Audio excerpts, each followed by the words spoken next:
이 시간에 하나님 말씀을 보겠습니다. 하나님 말씀은 사도행전 13장입니다.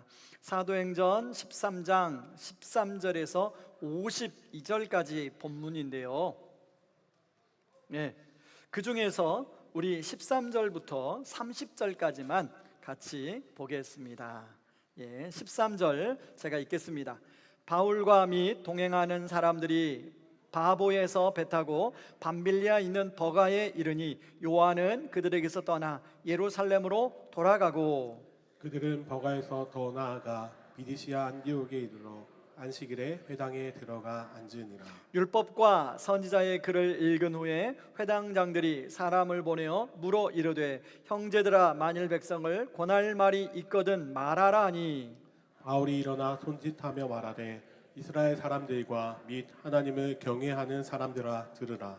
이 이스라엘 백성의 하나님이 우리 조상들을 택하시고 애굽 땅에서 나그네 된 그 백성을 높여 큰 권능으로 인도하여 내사 광야에서 약 40년간 그들의 소행을 참으시고 가나안 땅 7족속을 멸하사 그 땅을 기업으로 주시기까지 약 450년간이라.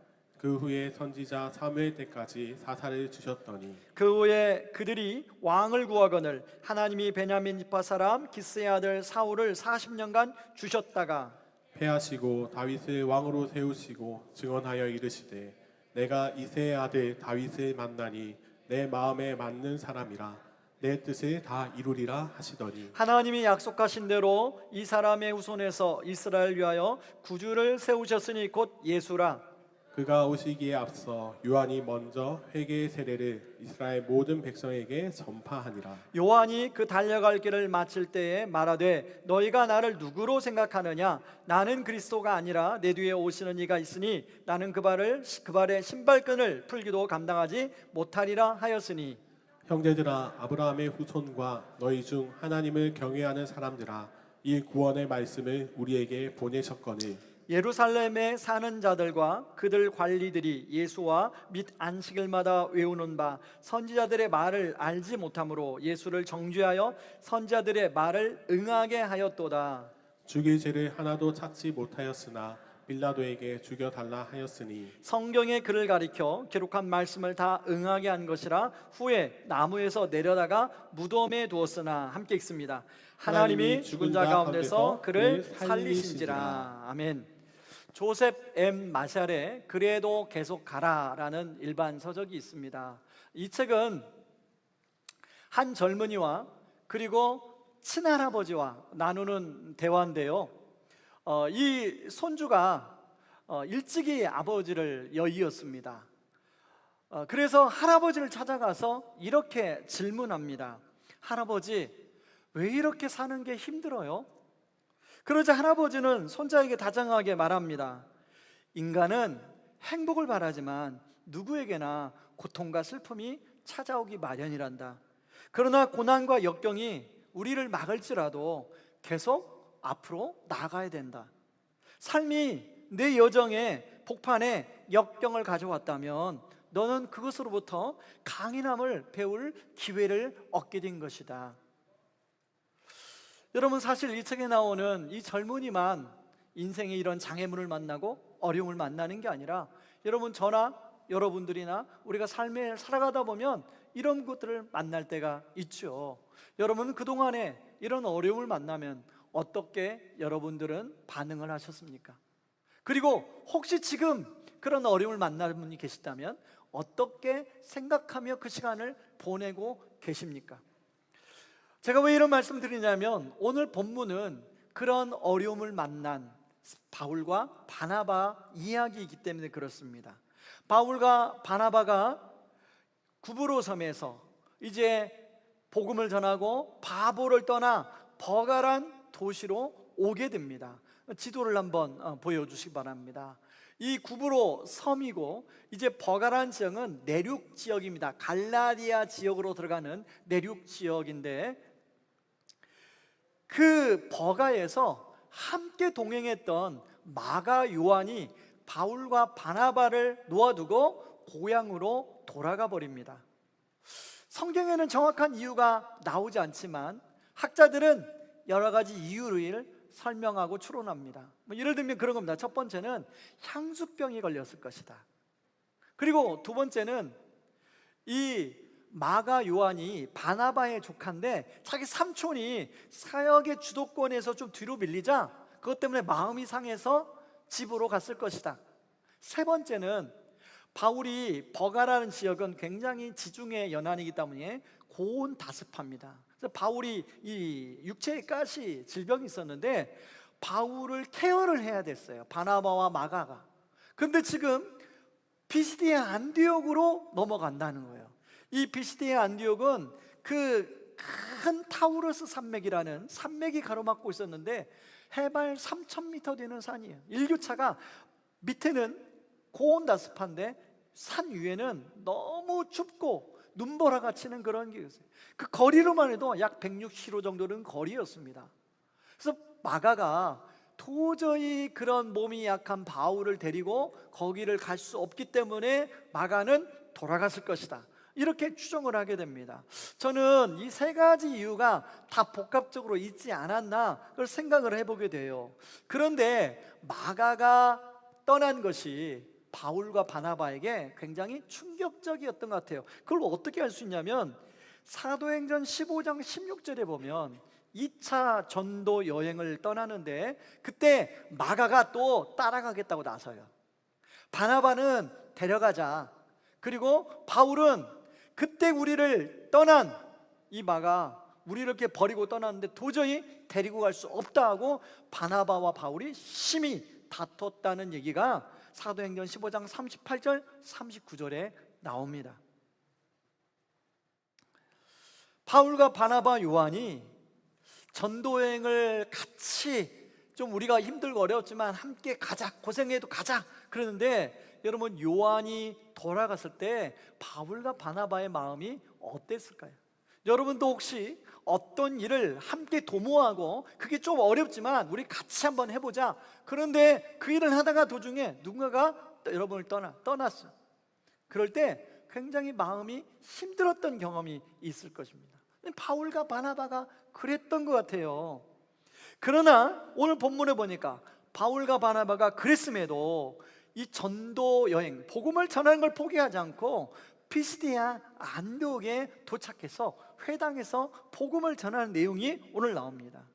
16절에 보니까 유대인 회당에 들어가 회당장이 말씀 전할 기회를 주자 거기에서 말씀을 전하는데요, 사도행전에 나오는 여러 편의 설교가 나오는데 총 10편의 설교가 나오는데 그 중에 가장 긴 설교가 오늘 본문이에요.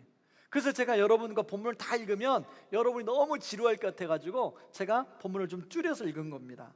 그런데 이런 것들은요 문단을 좀 나누어서 딱 설명하면 금방 한눈에 들어옵니다. 자, 어떤 내용인가 제가 스크린에 나왔는데 16절부터 20절까지는 바울이 구약의 대략적인 설명을 합니다. 그 다음에 23절부터 37절까지는 바로 구약에서 선지자들이 말한 그 사람이 바로 예수님이란 이야기를 하고 그 예수님이 바로 우리 때문에 십자가에 죽으셨다가 다시 하나님이 살리셨다는 얘기를 합니다. 그리고 38절과 41절은 무엇으로 우리가 구원을 받는가, 무엇으로 우리가 의로워질 수 있는가, 율법을 지킴으로가 아니라 예수 그리스도를 믿음으로인데 너희들 둘 중에 하나 잘 선택하라는 말씀을 하고 있는 거예요. 바울이 이렇게 설교할 수 있었던 것은 예수님을 만나고 아라비아 광야에 가서 3년 동안 구약 성경을, 본인이 알았던 구약 성경을 열심히 연구하고 이게 예수님과 어떻게 연관이 되어 있을까를 나름대로 정리한 거예요. 자, 이렇게 바울이 말씀을 전하자 두 가지 반응을 사람들이 하게 되는데요, 한 반응은 사람들이 말씀을 듣자마자 너무 그 말씀에 은혜를 받았어요.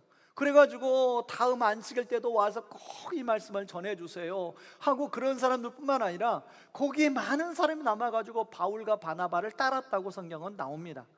그 다음 안식일 날에 갔더니요, 누가가 뭐라고 기록하냐면 온 시민이 거의 다 와서 말씀을 들었다고 그래요. 여러분, 누가는 직업이 의사입니다. 그러니까 약간 부풀려서 이야기하는 스타일이 아니고 굉장히 정확하고 꼼꼼하게 기록하는 스타일이죠. 근데 누가가 온 시민이 거의면 진짜 비시디아 안디옥에 시민이 다 와서 말씀을 들은 것 같아요. 근데 그걸 보고 그런 반응만 있었던 게 아니라 유대인들 중에 그거 보고 시기하고 또 질투하는 마음이 들어서 바울이 말한 말씀을 반박하고 비방하고, 그리고 나중에는 유력한 사람들 끌어들여서 박해하는 이런 모습이 나오는 거예요. 여러분, 그 말씀 뒤에 보면 경건한 귀부인과 도시에 영향력 있는 사람을 끌어들여 가지고 바울과 바나바를 박해해서 비시디아 안디옥에서요 바울과 바나바를 쫓아내 버립니다. 여러분, 이렇게 정말로 은혜로운 말씀을 선포했음에도 불구하고 꼭 말씀에 그런 긍정적인 반응만 있는 게 아니라 부정적인 반응도 있다는 거예요. 여러분, 옥하는 목사님이 얼마나 말씀을 잘 전하십니까? 옥하는 목사님 이제 돌아가셨지만 우리 한국교회 정말 존경받는 목사님이잖아요. 그런데 옥하는 목사님이 설교해도 주는 분들이 계시다는 거예요. 네. 여러분, 옥하는 목사님의 제자인 이찬수 목사님이 설교하면 조는 사람이 있을까 없을까요? 이찬수 목사님 또 재밌게 하거든요. 그런데도 조는 분이 계세요. 네. 여러분, 그래서 이찬수 목사님이 우리들한테 야, 니네는 설교할 때 조는 사람 의식하지 말고 말씀 잘 듣는 사람 보고 설교해라. 조는 사람을 설교하면 설교하다가 막 잊어버린다는 거예요. 여러분, 연예인들이, 유명한 연예인들이, 그 연예인들이 팬들이 있잖아요. 그러면 연예인들이 팬이 많은데 자기를 지지하고 자기를 환호해주는 팬이 많은가 하면 반드시 안티팬이 있어요. 그런데 연예인들이 주로 어디에 그 좀 마음을 뺏기냐면 자기를 지지해주고 응원해주는 팬들에게 마음이 뺏기는 게 아니라 몇몇 소수의 안티팬들에게 마음을 뺏겨서 막 우울에 빠지고 또 심지어는 자살까지 하고. 여러분, 우리가 잘 아는 국민 여배우 최진실 씨 아시죠? 여러분, 최진실 씨가 그랬잖아요. 여러분, 바울도 여러분 그렇게 많은 사람들이 말씀에 반응했지만 자기를 박해하고 비방해서 쫓겨나는 신경이 쓰였을까요? 안 쓰였을까요? 좌절이 됐을까 안 됐을까? 아니, 나 떠난 나가 때문에도 마음이 힘든데 정말 저 사람들이 왜 너 나를 이렇게 힘들게 하나, 마음이 쓰였겠죠. 그런데 오늘 성경에 보니까 마지막 모습이 보니까 52절에 보니까 뭐라고 나와요? 제자들은 기쁨과 성령이 충만하니라. 여러분, 여기 제자들은 바울과 바나바를 말하죠. 아니, 쫓겨나면서도 어떻게 그렇게 기쁨과 성령이 충만할 수 있는가? 그리고 그러면서 그들은 복음을 전하는 걸 포기하는 게 아니라 이곤이라는 도시로 다시 가서 복음을 전해요. 그래서 저는 오늘 설교 제목처럼 이런 심한 반대가 있고 박해가 있고 어려움이 있지만 뭐예요? 그대로 계속하라는 거예요. 그대로 계속하라. 어떻게, 저는 바울과 바나바가 이것이 어떻게 가능했을까를 좀 생각하다가 두 가지를 여러분과 좀 더 깊이 나눠보려고 합니다. 첫 번째는요, 분명한 소명의식이 있었다는 거예요. 여러분, 소명이라는 말을 사전에 찾아보면 임금이 신하를 부르는 명령 이렇게 나와요. 그리고 또 하나의 뜻은 하나님이 어떤 일을 하도록 부르신 것이라고 나와요. 이런 면에서 바울은 분명한 소명의식이 있었습니다. 여러분, 바울 서신서를 보면 특히 로마서 1장 1절을 제가 샘플로 예를 들어보겠습니다. 로마서 1장 1절을 우리 같이 한번 읽어볼까요? 시작. 그리스도 예수의 종 바울은 사도로 부르심을 받아 하나님의 복음을 위해 따로 세움을 받았습니다. 네, 감사합니다. 고린도서 1장 1절을 제가 읽겠습니다. 하나님의 뜻에 따라 그리스도 예수의 사도로 부르심을 받은 바울과 형제 소스네데는, 여러분, 여기만이 아니라 고린도후서, 갈라디아서, 에베소서, 빌립보서 다 모두 1절에 보면 하나님의 뜻으로 부르심을 받았다고 하는 이 소명을 밝히고 있어요. 제가 생각해 보건대 성령께서 분명히 그런 확신을 바울에게 줬을 텐데, 바울은 아마 다메섹에서 예수님 만나고 아나니아가 안수를 해줍니다. 그때 아나니아가 하나님으로부터 들었던 말을 바울에게 해주지 않았을까 생각해요. 그게 사도행전 9장 15절이에요. 자, 같이 읽습니다. 주님께서 그에게 말씀하셨다. 가거라. 그는 내 이름을 이방 사람들과 임금들과 이스라엘 자손들 앞에 가지고 갈 내가 택한 내 그릇이다. 사도 바울은 자기와 같은 연약하고 짝이 없고 심지어는 스테반을 죽이는 데 앞장섰던 자기를 하나님이 구원하시고 만나주시고 자기를 이렇게 이방인들에게 복음을 전하는 사람으로 불러주셨다는 이 분명한 소명이 바울 안에 있었던 거예요.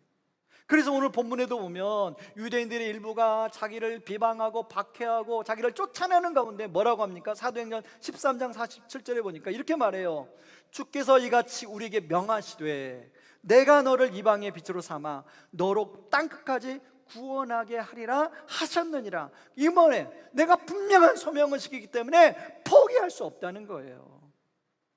여러분, 그런 면에서 마가는 뭘까요? 소명의식이 부족했던 거죠. 그러니까 이런저런 어떤 어려움이 오니까 거기를 떠나 자기 고향으로 가버린 거죠. 여러분, 그런데 안타깝게도 오늘날 이런 소명의식이 점점 사람들에게 희미해지고 약해지고 사라지고 있다는 것입니다. 제가 한 기사를 보게 됐는데요, 직업의 기사 제목이 뭐냐면 직업의 소명의식요, 돈 더 준다면 딴 데 갈 거예요. 이게 이제 기사의 제목입니다. 그래서 내용을 보니까요, 2023년도 직장인의 직업 소명 의식을 이제 조사를 했어요. 한 설문기관에서. 그랬더니 실제 돈을 많이 주면 내가 지금 있는 회사를 옮기겠다고 대답한 사람이 21년도에 45.3%, 22년도에 48.4%, 23년도에 51.4%, 점점 증가하더라는 거예요. 그런가 하면 여가 생활을 더 즐길 수 있다면 지금 있는 일을 포기하고 다른 일을 하겠다고 대답한 사람이 21년도 51.1%, 22년도 53.8%, 23년도 57%로 계속 늘어나고 있다는 것입니다. 여러분은 이 질문이 여러분에게 주어진다면 여러분은 어떻게 대답을 하겠는지 한번 스스로 생각해 보시기 바랍니다. 이런 현상은요, 점점 젊은 층에서 두드러지고 있다는 거예요. 20대, 30대가 훨씬 더 이렇게 많이 반응하고 있다는 것입니다. 문제는 사회적으로 분명한 소명의식이 필요한 사람들이 있잖아요. 예를 들면 정치인들, 예를 들면 법조인들, 예를 들면 의료인들, 교사, 그리고 또 군인, 뭐 전문 분야의 이건 정말 소명의식이 있어야 돼. 우리가 그렇게 생각하는 이 분야에 사람들조차도 소명의식이 얕아지고 있다는 거예요. 저는 이 기사를 보면서 우리 그리스도인들은 어떨까라는 한번 스스로 생각을 해보는 시간을 가졌어요. 여러분 생각은 어떤 결과가 나올 것 같습니까? 자, 그러면 소명의식을 회복하려면 어떻게 해야 될까요? 소명의식을 가져야 된다, 소명의식은 이런 것이다, 교육해서 가능할까요? 여러분, 저는 소명의식이 사라지는 이유는 인생의 첫 단추를 잃어버렸기 때문입니다. 여러분, 우리가 옷을 입을 때 첫 단추를 잘 껴야 단추가 옷이 전체로 잘 껴지잖아요. 첫 단추를 잃어버렸어요. 제가 이것을 오스기니스의 소명이라는 책을 가지고 좀 설명을 해보겠습니다. 오스기니스 박사가 소명이라는 책을 썼는데 그 책에서 소명을 1차적 소명, 2차적 소명으로 구분해서 설명합니다. 1차적 소명은 뭐냐면 하나님이 우리를 부르셨다는 거예요. 2차적 소명은 하나님이 우리를 부르셨기에 우리가 있는 삶의 자리에서 생각하고 말하고 행동하는 것을 그렇게 부르심의 뜻에 합당하게 살아야 된다. 이게 2차적 소명이에요. 어렵지 않죠? 어렵지 않죠? 제가 굉장히 쉽게 설명하려고 지금 책은 좀 어렵게 돼 있는데 쉽게 설명하려고 합니다.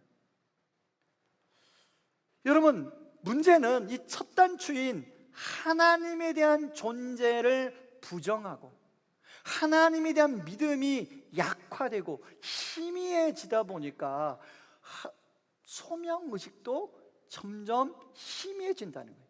하나님의 자리에 자기가 주인 되어서 앉다 보니까 모든 것이 내가 얼마나 유익하나, 나한테 얼마나 유익하나, 내가 얼마나 편한가가 기준이 되어버리는 것이죠. 그러므로 소명의식을 우리가 회복하기 위해서는 하나님의 존재에 대한 믿음을 회복하는 게 중요하다는 것입니다. 하나님이 나를 부르셨다, 하나님이 여러분을 부르셨다는 이 확신을 갖는 것이 중요한 거예요. 근데 이 확신을 가지려면요, 그 전에 회복되는 게 은혜가 회복돼야 돼요. 나 같은 죄인 살리신 주 은혜에 놀라와. 나같이 자격 없고 나 같은 죄인을 하나님이 부르셨다는 그 은혜에 대한 확신, 그래서 지금 삶의 자리에서 하나님의 뜻대로 살아가야 된다는 이 소명이 회복될 때, 아버지, 우리의 삶이 곳곳에서 소명의식을 가진 사람들이 일을 하게 된다는 거예요. 그럼 목사님, 소명의식은 꼭 뭐 이렇게 전문가 어떤 그런 사람들만 가져야 됩니까? 그렇지 않아요. 소명의식은 모든 사람이 소명의식을 가져야 되죠. 제가 그런 생각하면서요, 한국교회 초대 교회사에 나오는 한 인물이 생각났어요. 예전에 제가 한번 예화로 말씀드린 적이 있는데, 여러분, 마부 엄귀현이라는 영수, 지금으로 말하면 안수 집사님 정도 되는 직분이에요. 이분은 고종 황제 형제였던 이재용 대감의 마부로 섬겼습니다. 한 번은 그 이재용 대감을 모시고, 자기 주인을 모시고 지방에 내려가는 길이었습니다.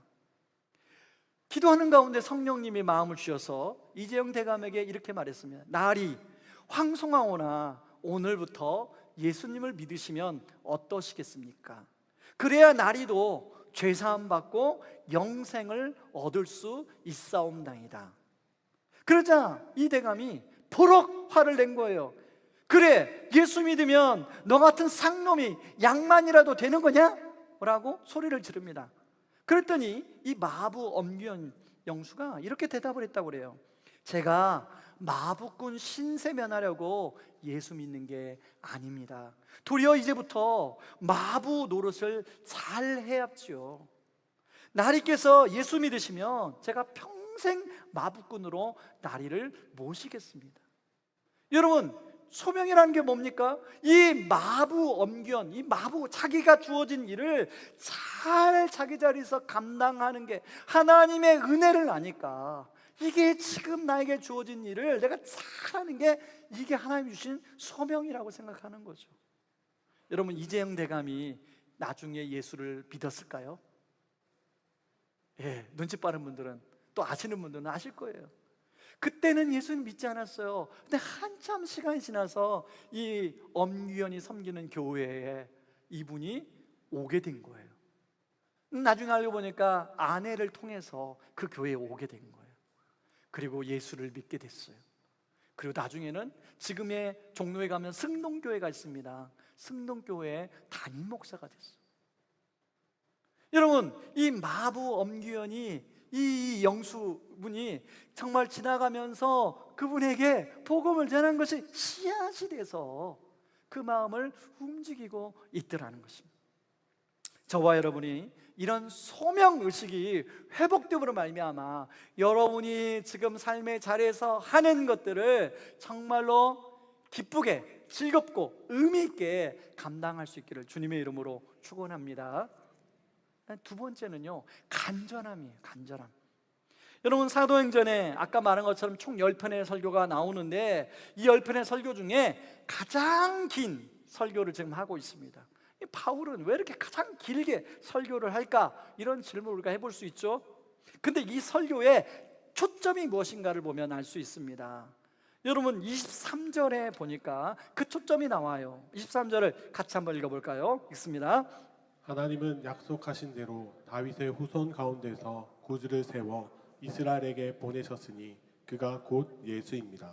자, 23절 이후부터 바울은 계속 예수님에 대한 이야기를 합니다. 그 예수님이 십자가의 선지자들의 예언대로 십자가에 못 박혀 죽었다는 거예요. 근데 그 못 박힌 이유가 바로 우리의 죄를, 여러분의 죄를 사하여 주시기 위해서 그랬다는 거예요. 그런데 하나님이, 여러분 죽으면 사람은 다 썩잖아요. 그런데 하나님이 썩지 않도록, 썩임을 당하지 않도록 그를 다시 살리셨대요. 그분이 바로 다름 아닌 하나님의 아들이다 라고 이야기를 하고 있는 거예요. 이제까지 너희들이 구약에 나오는 여러 가지 계명을 지키면서 나름대로 의롭게 의로워지려고 그렇게 살았는데, 그래서 의로워질 수 있는 게 아니다. 구약에 있는 모든 율법을 완벽하게 순종한 예수 그리스도를 너희들이 믿을 때 비로소 너희들은 의로워질 수 있다라고 바울이 전하고 있는 거예요. 바울은 유대인들을 너무 잘 알기 때문에요, 그들에게 복음을 전하면서 구약의 여러 가지 말씀을, 성경 구절들을 인용해요. 사실 우리가 볼 때는 좀 어려워요. 근데 그걸 인용합니다. 스크린에 보여드릴게요. 어렵기 때문에 뭐 살펴보진 않을 거예요. 이렇게 4절이나 인용하고 있습니다. 바울은 이렇게 간절하게 정말로 그들이 자기처럼 예수 믿기를 원했어요. 특별히 그런 말씀이 잘 나와 있는 게 로마서 9장 2절 3절에 보면 바울의 간절함이 잘 나와 있습니다. 한번 우리말 성경으로 읽겠습니다. 같이 읽죠. 곧 내게 큰 근심이 있다는 것과 내 마음에 끊임없는 고통이 있다는 것입니다. 나는 내 형제 곧 육신을 따라 된 내 동족을 위해서라며 나 자신이 저주를 받아 그리스도에게서 끊어진다 할지라도 좋습니다. 바울은 본인이 유대인으로서 오랫동안 정말 어떻게 하면 의로워질 수 있을까? 어떻게 하면 이런 눌림으로부터 자유로워질 수 있을까? 어떻게 하면 이런 죄책감으로부터 해방될 수 있을까? 이런 것으로 진짜 오랫동안 고민했던 사람이에요. 그래서 열심히 율법을 지켰어요. 그런데 율법을 지키면 지킬수록 지킬 수 없는 것들이 너무 많은 거예요. 지킬 수 없으면 어떤 마음이 들어요? 죄책감이 들죠. 마음이 눌리죠. 마음이 옥조이죠. 마치 하나님이 자기가 못 지킬 때마다 무섭게 막 눈을 뜨고 부릅뜨고 쳐다보는 것 같아요. 그런데 아라비아 광야에서 구약을, 정말로 구약과 예수님이 어떻게 연결된지를 바울이 다시 연구하면서, 아하, 사람이 구원받는 것은, 사람이 의로워질 수 있는 것은 그렇게 율법을 하나하나 꼬치꼬치 지켜가지고 이건 지켰지 이건 못 지켰지 그래서 구원받을 수 있는 게 아니라, 바로 그럴 걸 지키신, 100% 지키신 예수님을 믿음으로 구원받는구나 라는 것을 바울이 알게 됩니다. 그래서 간절한 마음으로 그것을 지금 유대인들에게 알려주고 있는 거예요. 그래서 38절 39절에 보면 이렇게 말해줍니다. 제가 읽겠습니다. 그러므로 내 형제들이여, 예수를 통해 죄 용서를 받을 수 있다는 소식이 여러분에게 선포되고 있음을 알기 바랍니다. 여러분이 모세 율법으로는 의롭게 될 수 없었던 모든 것에서도 예수 믿는 사람은 누구나 의롭다고 인정을 받게 되는 것입니다. 아멘. 여러분, 바울만 이런 고민하는 게 아니에요. 이미 크리스찬들이 신앙생활 하면서도요, 이런 식으로 신앙생활 하는 분이 많아요. 여러분, 우리는 성경에 나와 있는 모든 하나님의 말씀을 사실은 참 믿잖아요. 그래서 그 말씀을 대로 우리가 지키고 순종하려고 참 애를 쓰잖아요. 그리고 그러면서도 순종하지 못하는 것에 대한 굉장히 마음의 눌림이 있어요. 그러니까 늘 주일 예배 때 나오다 보면 어떨 때는 굉장히 막 담대하게 나오다가도 한 주간 내가 말씀대로 제대로 살지 못했다고 생각하면 마음이 눌리고 막 그렇습니다. 그런데 그게 정상이라는 거예요. 그럴 때마다 우리가 뭘 선포해야 되냐면, 나 자신에게 나는 원래 그런 사람이다. 여러분 한번 따라해 보세요. 나는 내가 생각하는 것보다 훨씬 심각한 죄인이다. 하나님은 내가 생각하는 것보다 훨씬 더 많이 사랑하신다. 뭘 통해서요?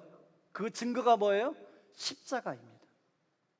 그래서 그럴 때마다 십자가를 붙들어야 돼요. 바울은 지금 유대인들에게 이렇게 간절히 원하는 것은 너희들이 너의 의로움을 붙드는 것이 아니라 십자가를 붙들으라고 이렇게 간절하게 말하고 있는 것이죠.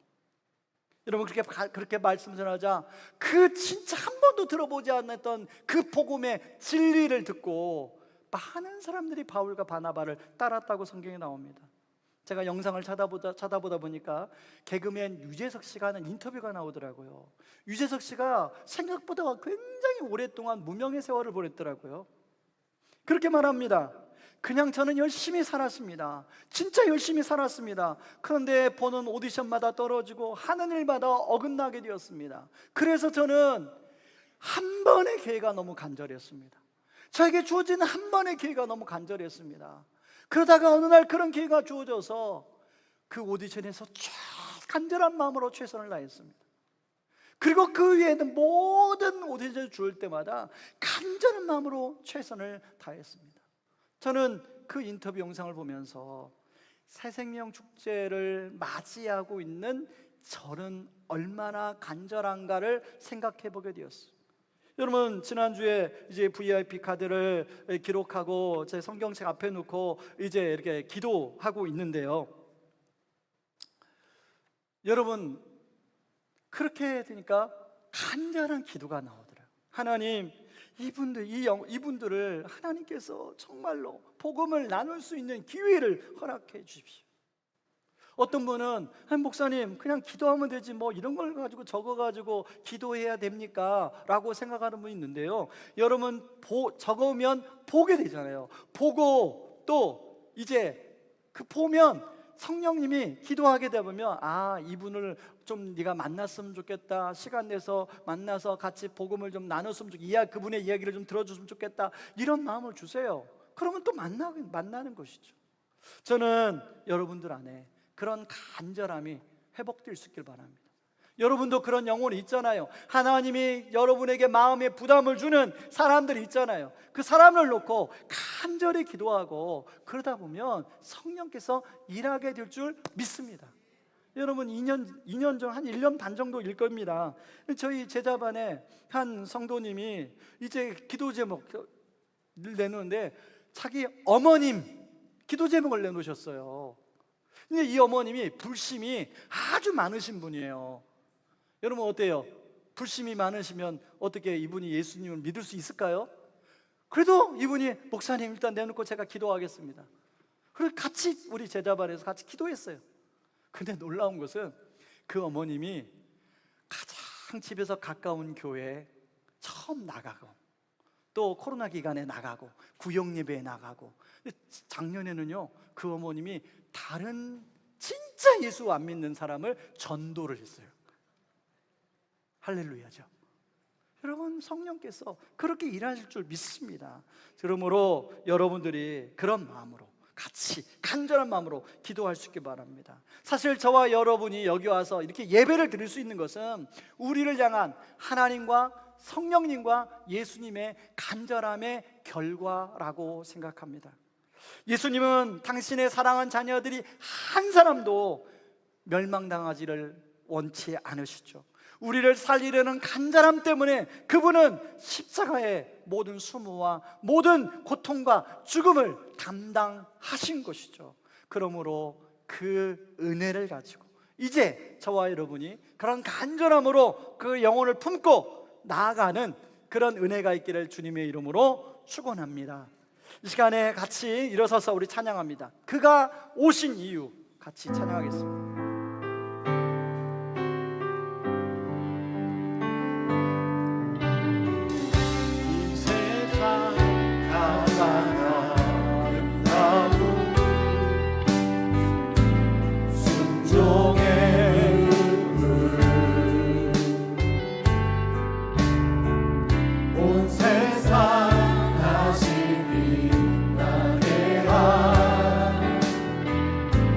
생명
그가 이 땅에 오신 이유, 우리 손 들고 찬양합니다. 그가 이 땅에 오신 이유, 죽어야 살게 되고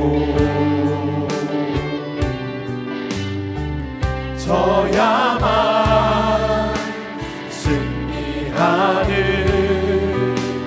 놀랍고 영원한 신, 지으신 그대로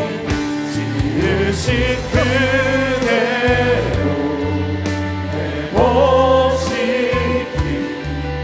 우리의 창조주 그리스도, 십자가의 길로 아버지 뜻 이루셨네. 그가 이 땅에 오신 이유, 이제 우리에게 맡겨진 그 소망, 그 사랑, 그 생명, 아름답고 눈부신 십자가의 길, 우리가 이 땅에 살아가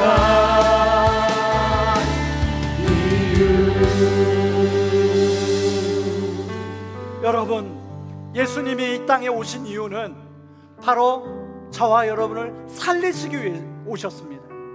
여러분, 우리가 이 땅에 살아갈 이유는 무엇입니까? 우리를 통하여 누군가가 살아나기를 주님이 원하시기 때문이에요. 이 시간에 하나님 분명한 소명의식이 회복되게 하여 주시옵소서.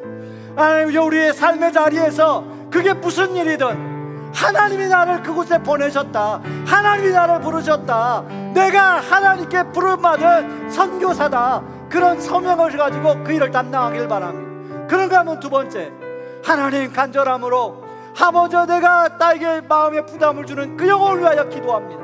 성령님 일하여 주시옵소서.